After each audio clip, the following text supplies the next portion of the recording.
Hello and welcome to CS 303, chapter number 3, lecture number 5.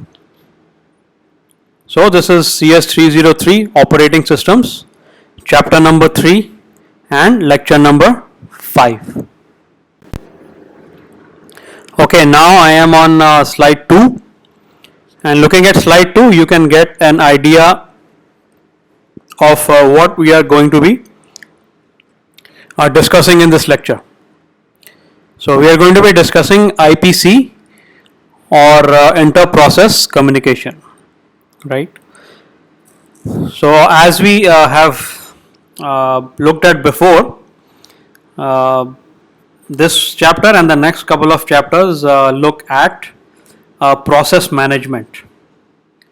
So one of the main goals and objectives of an operating system is to provide a framework for managing processes.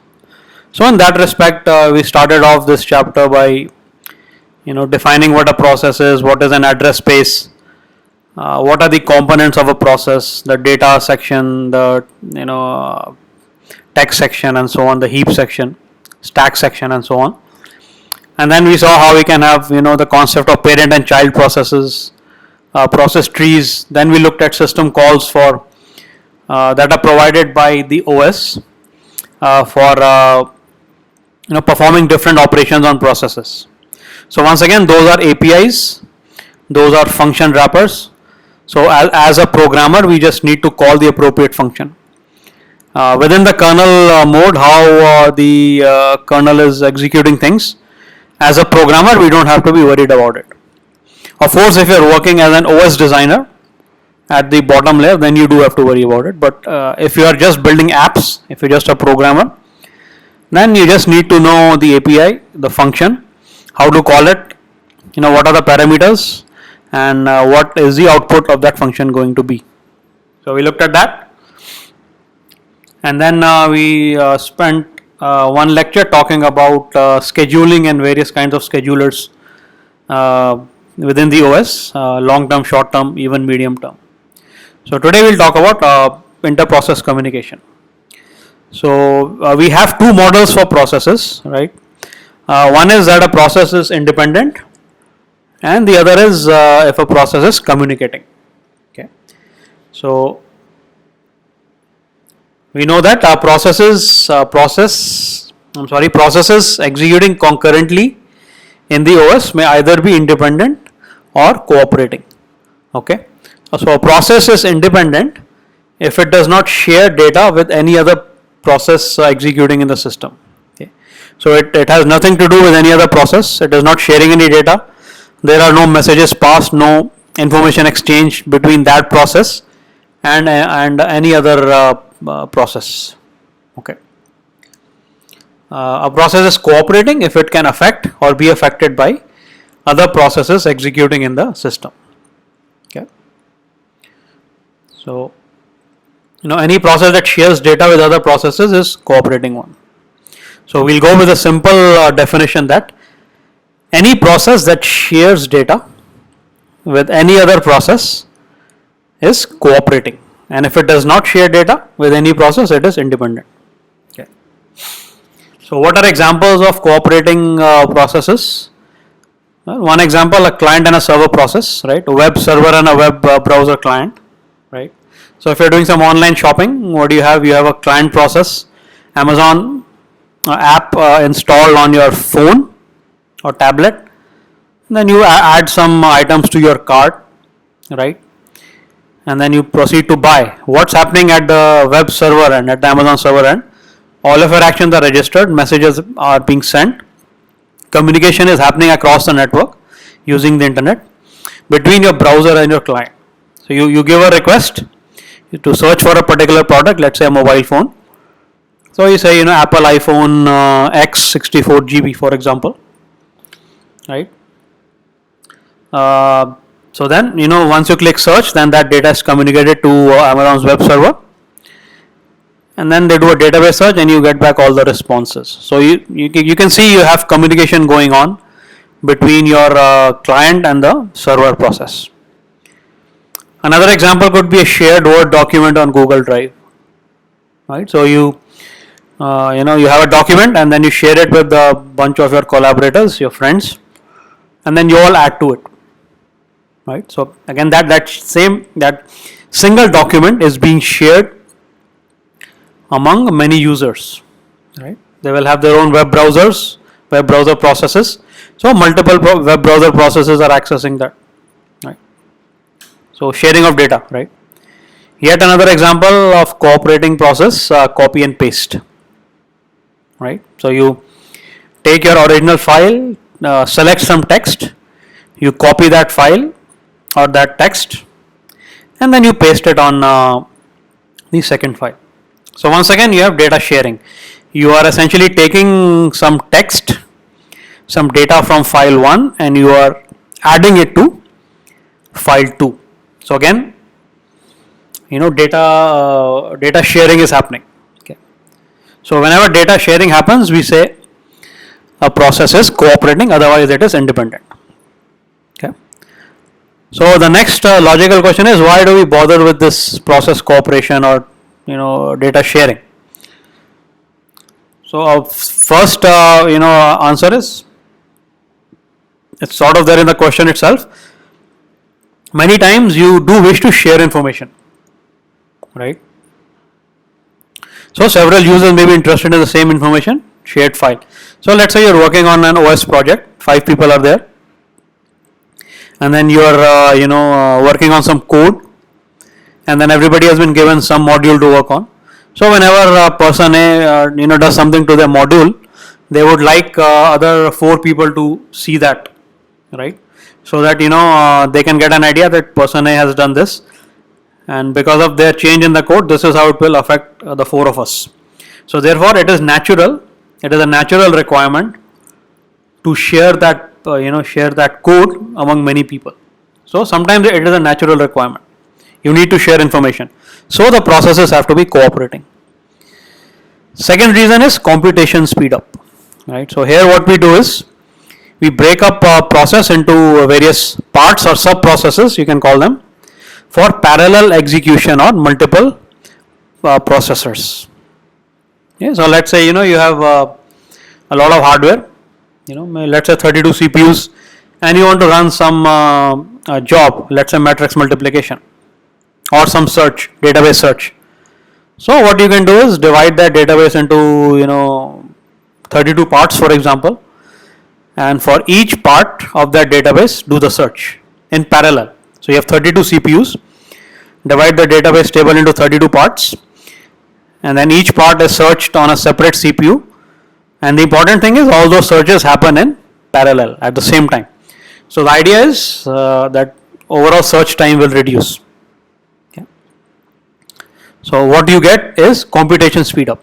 Of course, there is a cost to that. Whenever you split an application like a database, there is some overhead, and then when you combine at the end, again there is some overhead. But hopefully, the gain that you are making with the parallel execution is appreciably more than these overheads. Okay. So again, we'll talk more about it later. So second reason is computation speed up. Third is modularity of the OS itself. So as we discussed in chapter 2, the OS is a huge piece of code, and it is just not possible to analyze it in its totality. So what we do is, we divide, as we discussed in chapter 2, we divide the OS into modules, and then we sort of analyze and look at each module separately. So this is a divide and conquer strategy. The original problem is very hard to solve, so we divide the original problem into smaller sub problems and then try to attack them, try to tackle them. Okay. So divide system functions into separate processes, modular OS, right?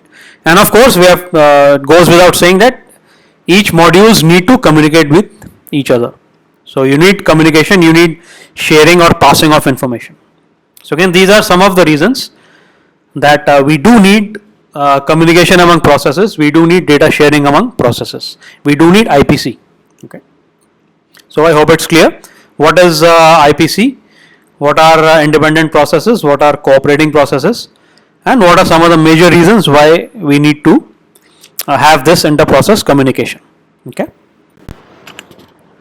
Okay, now I am on slide number 3. This is titled IPC. So not Indian Penal Code but inter-process communication. Okay. So what we are seeing is cooperating processes need an inter-process communication mechanism that will allow them to exchange data. So now we have established that processes need to communicate, they need to share data. So now the question is, how does the OS facilitate that? What features does the OS provide for inter-process communication? Right? What model does it provide? Are there system calls? What exactly is provided by the OS for IPC? So we say that there are two models the OS provides for inter-process communication. One is called shared memory and the other is called message passing. Okay, shared memory and message passing. Okay. So in the next slide we will see both of them in the form of a picture. Okay. So what do we have in shared memory? So here a region of memory that can be shared by cooperating processes is established, and then processes can exchange data by reading or writing to that shared memory.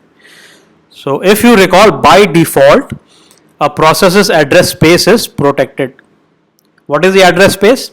So whenever you want to run a process, whenever you want to execute a process, what the OS will do is it will allocate a certain chunk of main memory, because we know that any process that wants to run needs to be resident, needs to live in the main memory, okay, temporarily. So what the memory manager does is, based on some algorithm, it allocates some space to that within the main memory to that process. Now that becomes the address space of that process. That is where the process lives while it is executing, while it is running. Okay. So by default the address space of a process is protected, which means processes cannot peek into or cannot access each other's address space.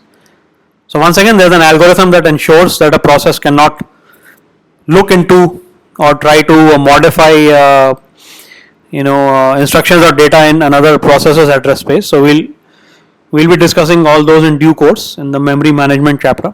But for now we assume that by default processes cannot access each other's address space. So what is this shared memory? This shared memory is a mechanism using which processes are asking the OS to relax that rule, which means they want processes that wish to communicate over shared memory want a region of memory to be allocated which can be shared by many processes. So many processes can read from that, can write to that. So by default it's not possible, but sometimes, so we know that it's required. So therefore we designate a region of memory, and then that region of memory is shared among many processes. Okay, so they can write, they can read, they can do different things. Okay, so that is a shared memory. Okay, so of course it can be that region of memory can be shared by more than two processes also. Okay.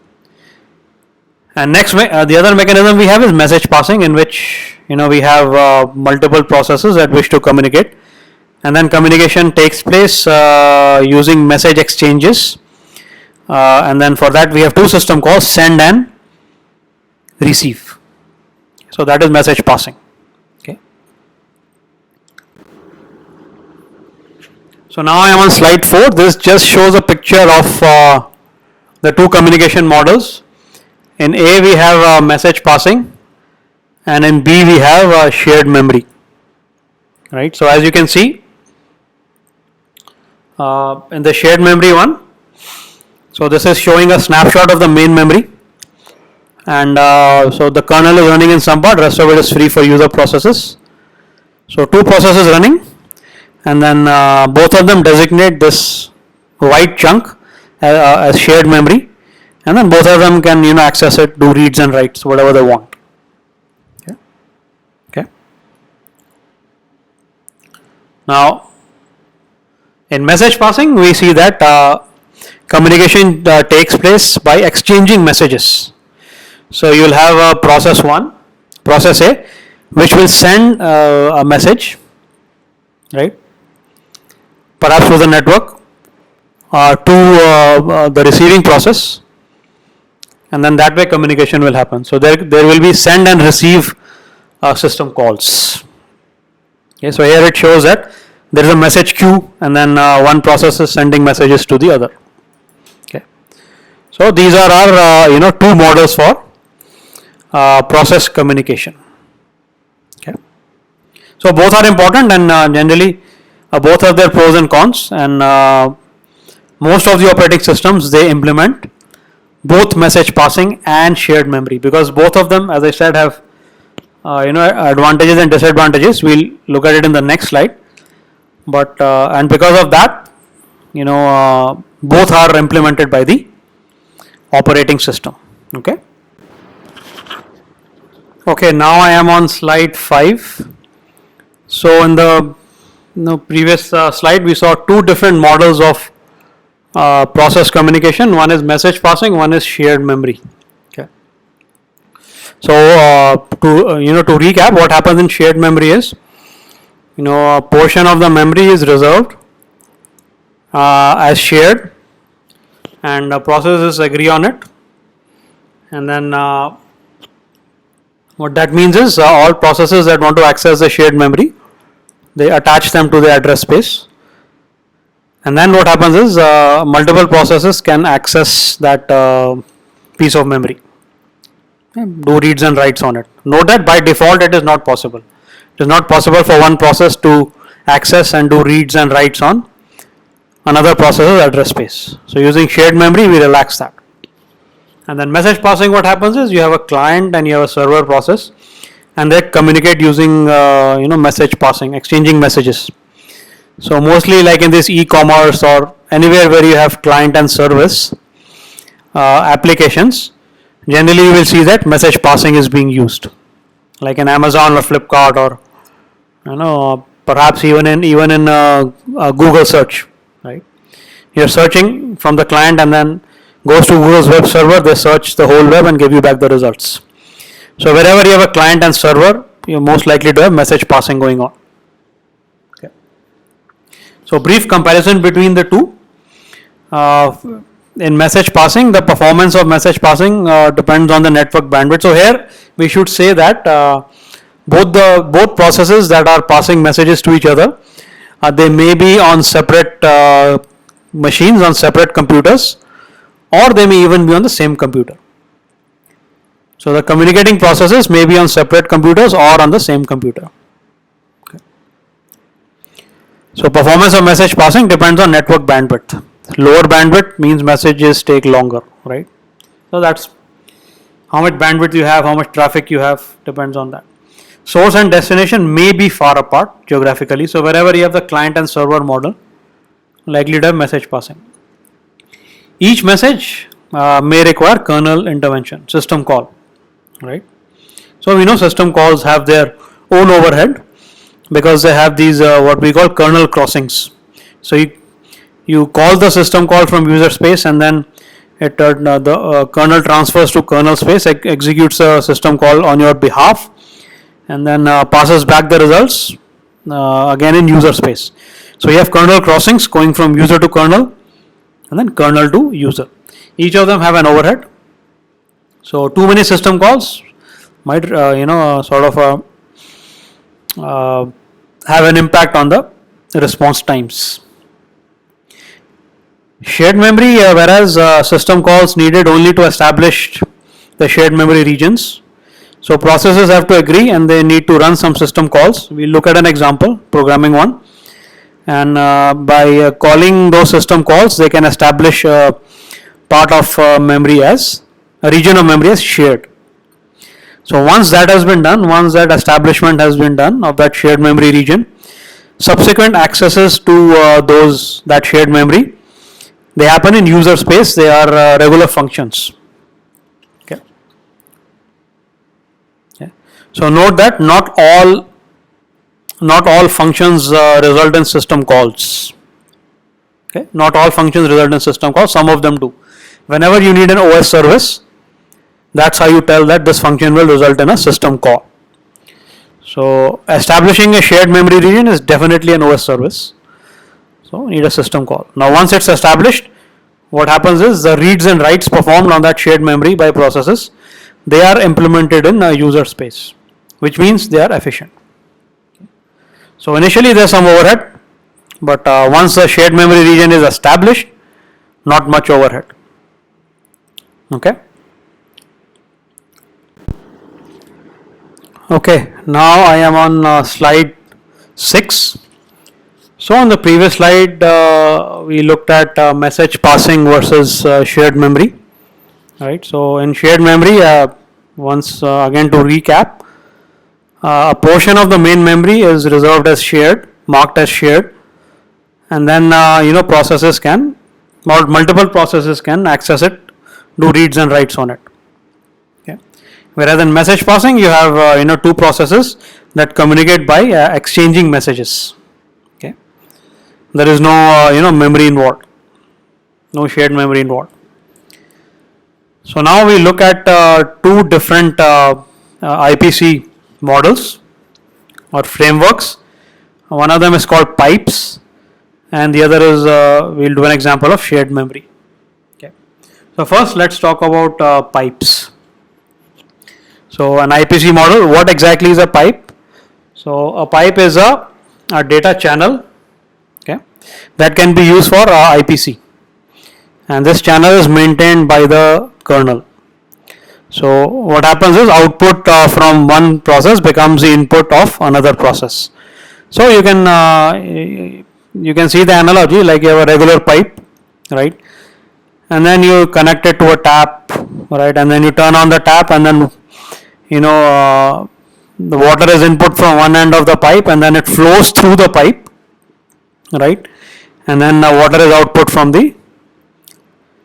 comes out from the other end of the pipe, right. So you have this flow of water through the pipe, input output, and pipe is a communication channel for the communication medium for the water. So similarly, you have this is how it works in an operating system as well. You have an area of memory which you designate as a pipe, and then characters, one process writes to that pipe, and then characters flow through that, and then the other process can read from that pipe. Okay. So we can look at a pipe as a chunk of memory, block of memory that can be accessed from both ends. So it has a read end and a write end. Okay. So just like a pipe can be accessed from both ends, input output. So therefore, within the OS also a pipe can be accessed from a read end and a write end. Which means if you know where the pipe is, if you know its name, or if you have a pointer to it, and if you have access to its read or write end, you can interact with it. How is a pipe created? A pipe is created using as the name suggests, pipe system call. Okay. So there's a pipe system call, and using that you can create a pipe. So you can go online and you can search more about it. So if you do man pipe and search for it, it will give you the description. So it creates a pipe unidirectional data channel that can be used for inter-process communication. Okay. So using a pipe and int fd system call. So the system call needs an argument which is an array of file descriptors. So if you have done C programming, you must have done, or with data structure you must have interacted with files.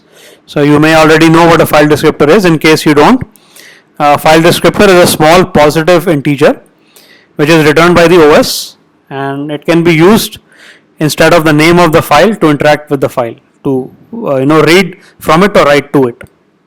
So the OS, once you have a file, the OS will create a file descriptor for it, and then it will return that file descriptor to you. And this file descriptor is sort of like a file handler. We also call it a file handler. And the bottom line is, using that file descriptor, you can interact with the file. Instead of specifying the file name, more convenient to have this file descriptor integer. Okay. So pipe can be thought of as a file that is shared among multiple processes. And if the pipe is created successfully using the pipe system call, it returns, or the system call returns, two file descriptors. So if in your program you make a pipe system call, and if the pipe creation is successful, then this system call will return back two file descriptors. One is for the read end of the pipe, and the other is for the write end of the pipe. Okay. So you can, using those file descriptors, you can do reads and writes. Okay. So now I am on slide 7, titled pipes. So as stated, we can use pipe int fd to create a pipe. Right. So what is this fd? FD stands for file descriptor. It's an array of two elements. FD0 is the read end of the pipe, and FD1 is the write end of the pipe. So if you make the system call, and if the system call is successful, it will put the read file descriptor into FD0 and the write file descriptor into FD1. If you wish, within your program, you can print FD0 and FD1. So generally, the first 3, 0, 1, 2 values of file descriptors are reserved for standard input, standard output, and standard error. So it is most likely that you will get values of 3 and 4 for FD0 and FD1 respectively. Now, there can be other values also. So data is accessed from a pipe in a first in, first out order. And since a pipe is a kind of file, we said that. So which means the read and write system calls are compatible with that file. So if you want to write to a file, write system call. If you want to read from a file, read system call. So let's look at these two system calls first before we discuss the program. So read system call has the following format: int n underscore read is equal to read, and then arguments are int fd char star buff int n. So read is the name of the system call. FD, of course, is the file descriptor, because you have to specify which file you want to read from. And all files are handled through their file handlers or through their file descriptors. So this will specify which file you want to read from. So actually there is a file descriptor table maintained by the operating system.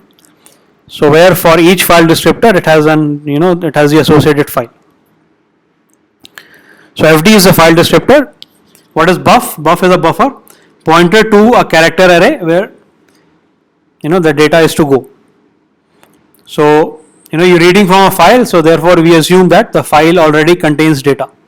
If it doesn't, then you have to wait for data to be input, or you can send back an error that no data available, so aborting. So there has to be some space, some memory from which our data has to be written to the file. Right. So buffer needs to be pointed to that character array where you have to read from. Right. So whatever you read from has to be in some memory location, either a temporary memory location or in a file. So buff is a pointer to that. What is n? N is the number of bytes to be read. So which can be returned. So read, it returns an integer, and what is the integer? Number of bytes read. So if it's 20, you mean you get 20 bytes. So this is the read system call. Okay. Now I am on slide number 8, and now we talk about the write system call. So syntax is very similar: int n underscore written equal to write int fd char buff int n. So names are self-explanatory. You need to know which file you want to write to. So file descriptor needed. When you're writing, you need to have buffer to the area of memory to which you want to write. So that's star buff. Int10 again same as read, number of bytes written. Another system call which we will use in our program is close fd. Okay, so again you can search for it, man in Google, you can Google search, or in your man pages and your terminal you can type man close. So close system call closes a file descriptor. It is in the uni std header file, closes the file descriptor. Okay.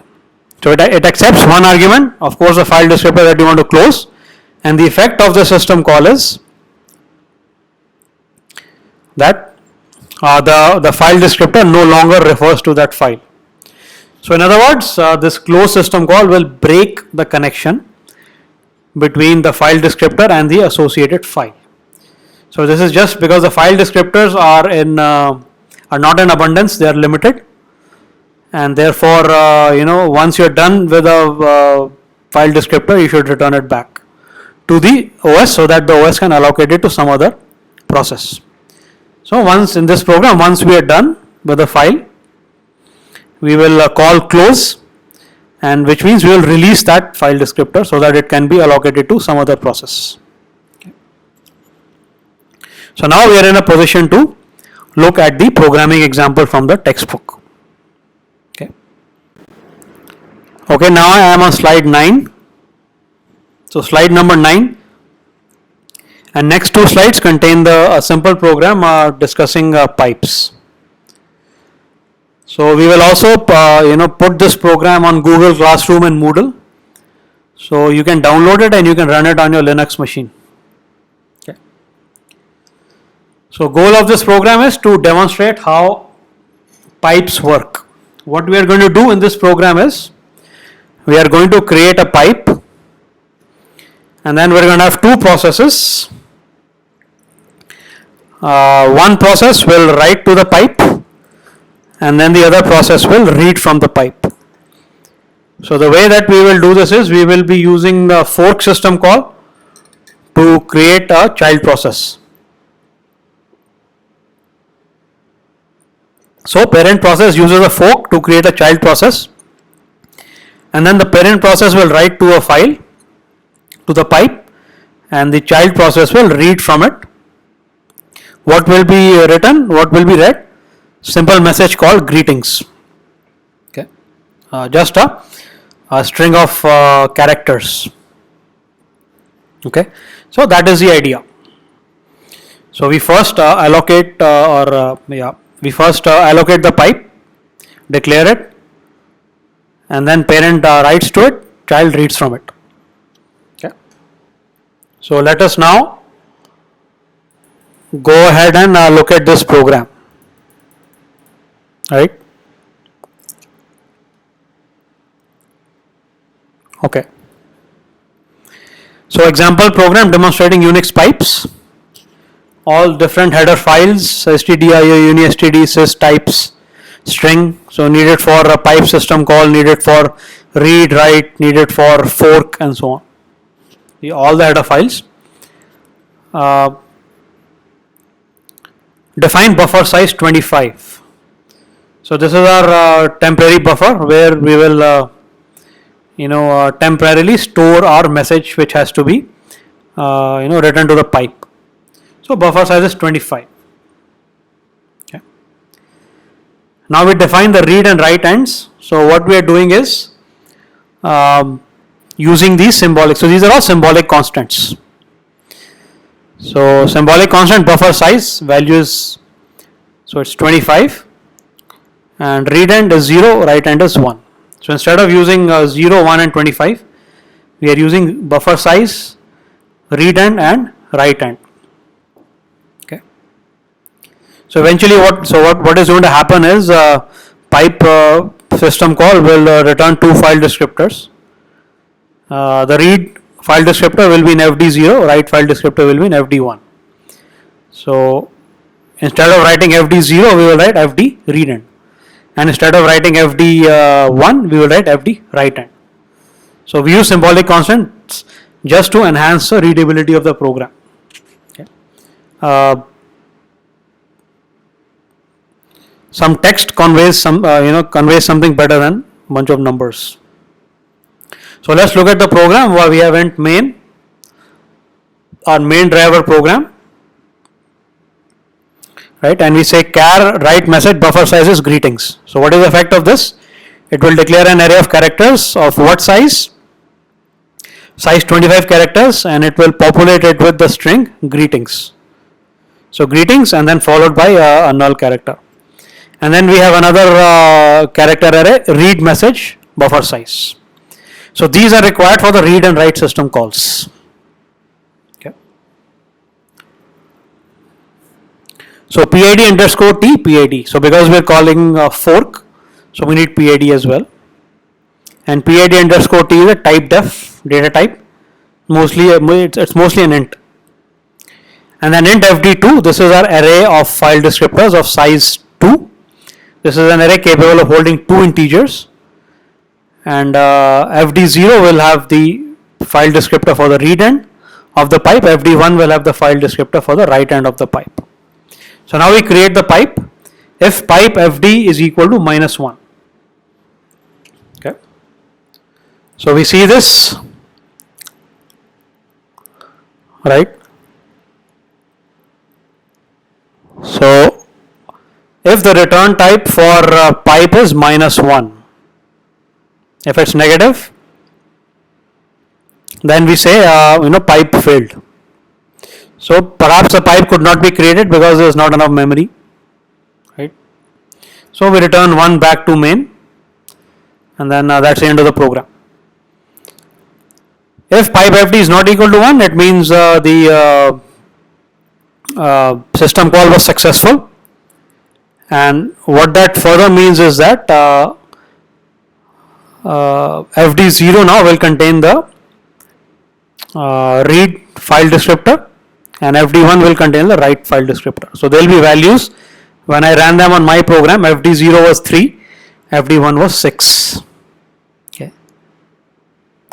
So what has happened here is, if pipe is successful, couple of things happening. One thing which is happening is a certain amount of memory has been created.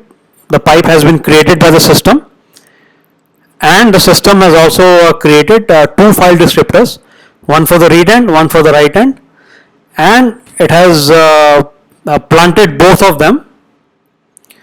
those file descriptors in fd, because that is the argument. Okay. So these are the events that will happen.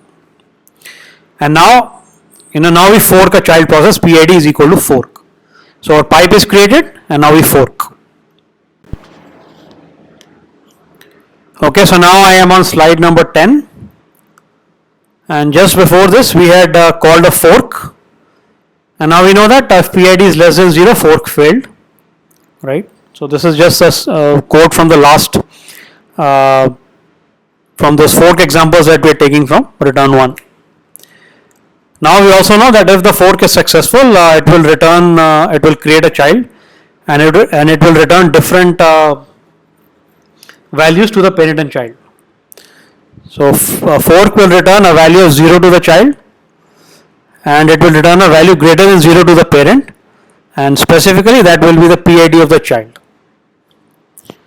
So if PID is greater than 0, so which means the parent process, so from the fork onwards, from when we call fork, now parent and child are both executing. Prior to fork, only the parent was executing. It was running if pipe fd is equal to -1, and then return 1 f printf, all that. Once we call fork, now we have a branch in the tree. Now both parent and child are executing, and most cases the parent is given CPU first, so there is no wait on the parent. So parent will run, right, if PID is greater than 0, and first thing it will do is it will close the read end of the pipe. Close fd 0. So note that the child inherits all open files and file descriptors from the parent. So which means it will inherit both fd read and fd write. In fact, it will have its own copy of fd read and fd write. Okay, so changes made by one will not be reflected on the other. So Main point over here is the child will inherit both the read and write file descriptors, so it can use them. So close the read end. FD read end is would be we can go up and see 0, FD 0. So if the file descriptor for the read end was 3, so break that link. So why did we do this?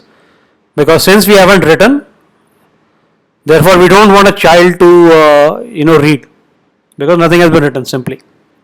So here we're just closing the unused end of the pipe. So as far as the parent is concerned, its job is to only write to the pipe in this program. Therefore it does not need the read file descriptor at all. That's why it closes. So now write to the pipe, FD write end. So FD 1, which in my case file descriptor value is 6, right? So now using this write, this value of 6, this FD write, the parent is able to access the file, parent is able to access the pipe.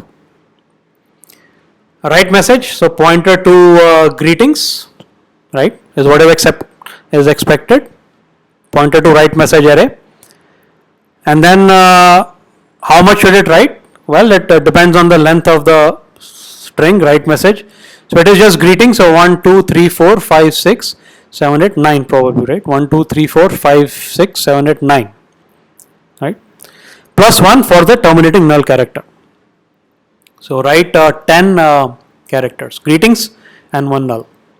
So here we're not catching the value returned by write. And then once you have written, so you only write one time, and therefore you close the write end also. And now you're done. Else child. Now parent will run, right? There's no wait. So it will write the message to the pipe, and now what will the child do? The child's job is in this program is only to read. So it will break the connection for its copy of the file descriptor. So note that both parent and child have their own copies of the read and write file descriptors.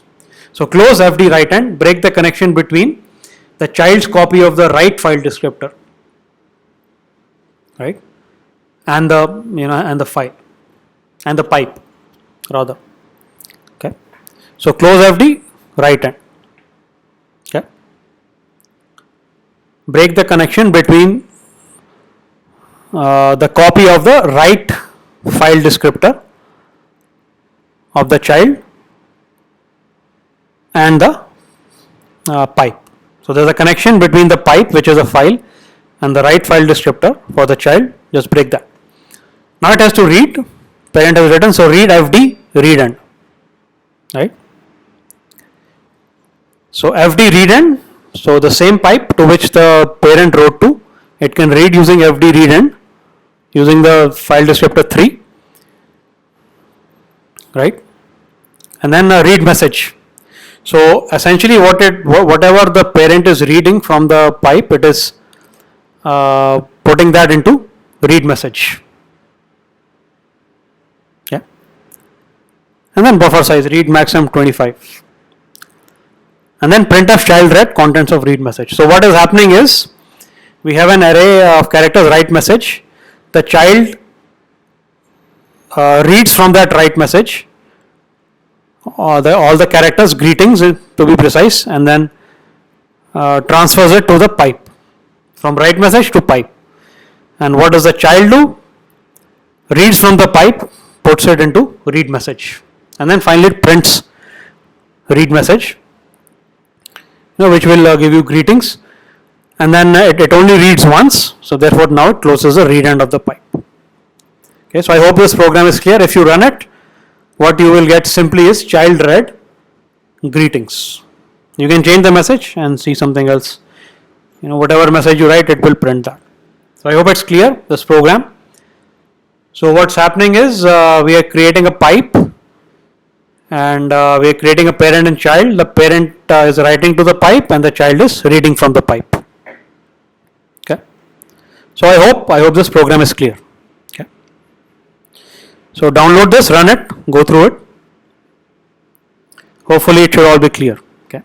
So this is an example of how we can create a pipe, and then how we can have an IPC. So here what we are having is we are having a message communication, right? The parent is writing to the pipe, right, and then the child is reading from it, right? Okay. Okay, now I am on slide number 11, pipes in practice. So pipes are used extensively in Linux. So pipes are used in the command line environment of Linux, in which the output of one command serves as the input to the other. So for example, ls, and then the symbol for pipe is this vertical line, right? So what's happening in this case?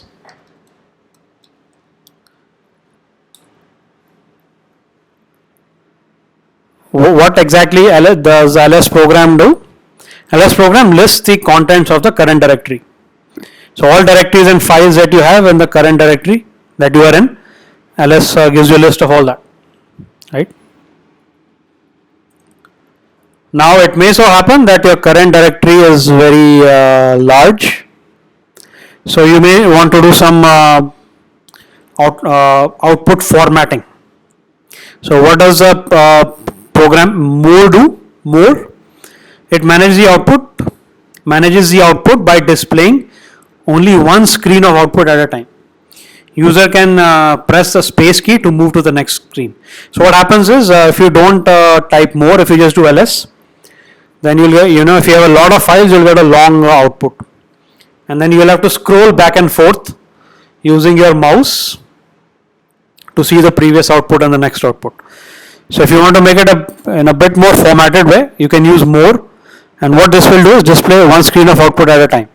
So if the output you get is enough to be displayed onto 4 screens of your terminal, then what more will do is display one screen at a time. So screen 1, the top quarter of your output for ls, and then if you press the space key, you get screen 2, the next 1/4, 25 to 50%, press space key, third half 50 to 75%, press the space key, fourth half 75 to 100. Okay. So in this way, you can format your ls output so that at one point of time you see only one terminal worth of output. So here what's happening is you have a pipe which is a communication medium between ls and more. The input to the pipe is the output of ls, right? And then you have that way of communication between ls and more. Okay. So output of one command serves as input to the other, which means output of ls serves as input of more, just like the output of parent served as input of child in the previous C program. Okay.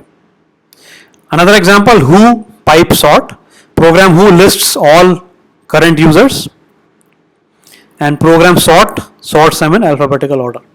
So once again, output of who is input to sort. So we can have more than one pipe as well. Who sort LPR, 2 pipes here. So who will give me the list of all users? Sort will sort them in alphabetical order. What will LPR do? LPR will print them. Cat, list 1, list 2. Take 2 lists, combine them together. Grep P. In the combined list, search for a particular string and then sort. So anyway, the point of mentioning all of these is you can have more than one pipe in an expression as well. So this is how pipes are used in practice by the Linux operating system. So again, used to communicate, used as a medium to communicate between one process and the other. So what you will have is you will have a pipe, an area of memory. ls will dump all of its output there, and then more will read from it, and then do whatever it has to, which means formatting it. So I hope now the concept of pipe is clear. We defined what a pipe is. We discussed the pipe system call. Again, you can read more about it by following the manual man pages. And then we looked at a C program illustrating the usage of a pipe. And finally, we saw how pipes are used in practice by the Linux operating system. Okay.